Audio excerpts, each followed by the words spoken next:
Bonjour les enfants, j'espère que vous allez bien. Ici, ça va toujours bien. Je suis trop contente de pouvoir continuer ce petit parcours de la Bible avec vous. Alors, si vous vous souvenez bien, la dernière fois, on était dans le livre des Actes des Apôtres. C'est toujours l'histoire des premiers chrétiens après Jésus. Vous vous rappelez, la dernière fois, on en était à Jérusalem. Je ne sais pas si on voit bien, mais on va mettre là, Jérusalem, où Pierre, il s'était fait mettre en prison par le roi Hérode Agrippa. Et les chrétiens à Jérusalem, ils priaient Dieu parce qu'ils savaient que Dieu pouvait faire quelque chose. Et Dieu a fait quelque chose. Il a délivré Pierre de prison de manière miraculeuse.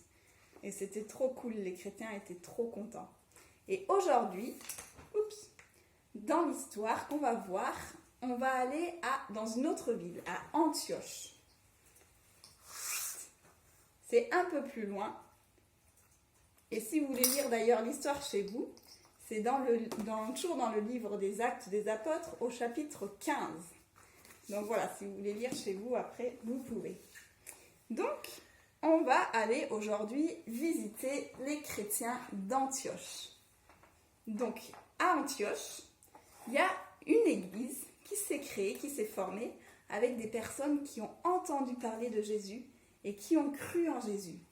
Donc à Antioche, il y avait plein de personnes trop contentes de connaître Jésus et elles se sont rassemblées pour former une église.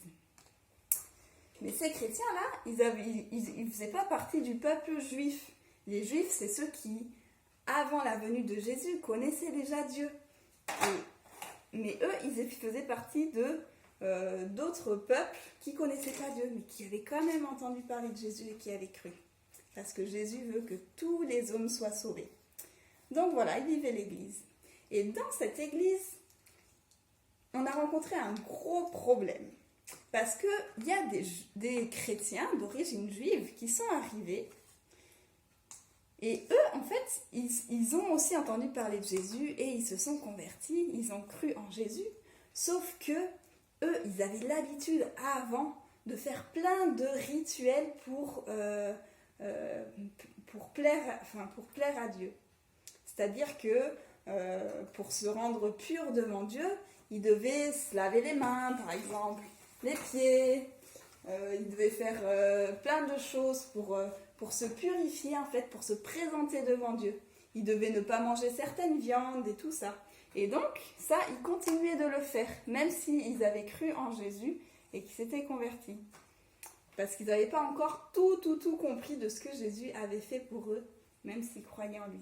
Alors, eux, ils sont arrivés et ils disaient aux chrétiens non-juifs qu'il fallait qu'eux aussi, ils respectent ces rituels de se laver les mains, de ne pas manger certaines viandes, etc. Alors, plus personne ne comprenait rien. Ils disaient, mais qu'est-ce qu'on doit faire alors? Est-ce que, moi on m'a dit que la foi en Jésus seul suffisait, mais alors pourquoi je devrais me laver les mains comme ça et tout ça? Et donc il y avait un gros problème, ils n'arrivaient plus trop à savoir qui croire. Donc ça c'était le problème qu'il y avait à Antioche. Et pour que vous compreniez un peu mieux ce qui se passait, on va vous le montrer dans un petit sketch. Ah, salut Ezra! Salut Chrysotom, ça fait plaisir. Ça fait plaisir de te voir, mon frère. Aussi, hein. On voulait vous inviter après le culte justement à manger. On va tuer le cochon là, on va faire du boudin, ça sera génial. Comment ça, tuer le cochon? Mais, Ah oui, tuer le cochon! mais on peut pas manger du cochon, c'est un grave péché ça. Bah. C'est pas possible, tu connais pas les lois de Moïse. On peut pas manger de cochon, c'est pas possible, c'est impossible. J'espère que tu l'as pas cuisiné aujourd'hui au moins. Bah pourquoi? C'est jour de fête, c'est dimanche! Mais justement, c'est le jour du Seigneur, on peut pas cuisiner le jour du Seigneur, faut pas allumer la gazinière, faut pas faire de feu, on travaille pas, c'est le jour du Seigneur. Mais moi je connais rien de tout ça, j'ai jamais entendu parler de ces choses. Moi on m'a dit tu crois au Seigneur Jésus, t'es sauvé. On m'a pas dit il faut faire ci, il faut faire ça, il faut faire quoi hein.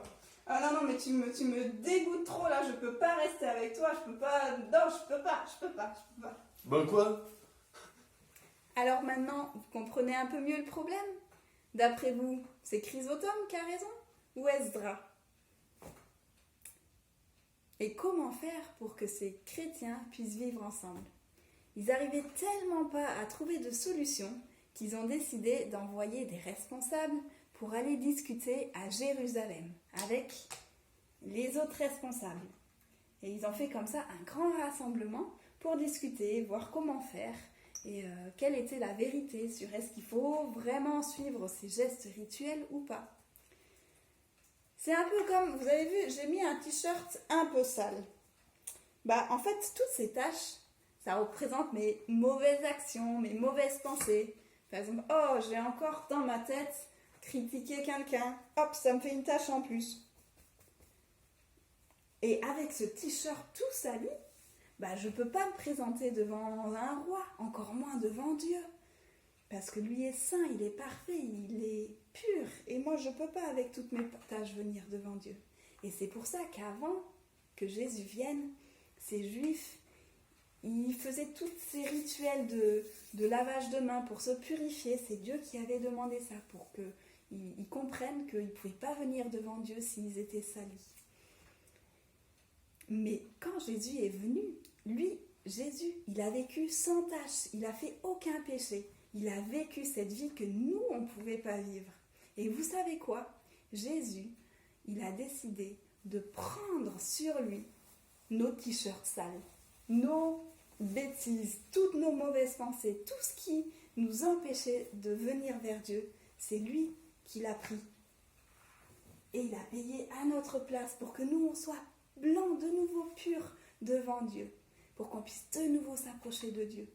Donc c'était plus nécessaire de se laver les mains, de ne pas manger certaines viandes pour rester pur, parce que Jésus a payé pour nous, pour qu'on soit tout blanc. Et c'est ça qu'ils ont parlé à ce rassemblement. Et finalement, ils ont dit, ok, les chrétiens n'ont plus besoin de faire tous ces gestes rituels ou s'abstenir de manger de la viande. Mais pour ne pas choquer, pour vivre en paix ensemble, on va écrire une lettre aux églises pour leur expliquer que les chrétiens n'ont pas besoin de faire tout ça parce que Jésus est venu et il a payé pour nous, une fois pour toutes.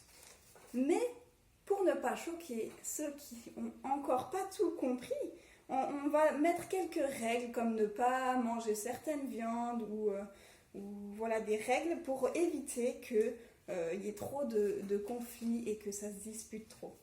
Donc ils ont écrit une lettre, ils ont donné cette lettre aux responsables et ils sont repartis pour lire la lettre à l'église. Et l'église, vous savez comment ils ont réagi?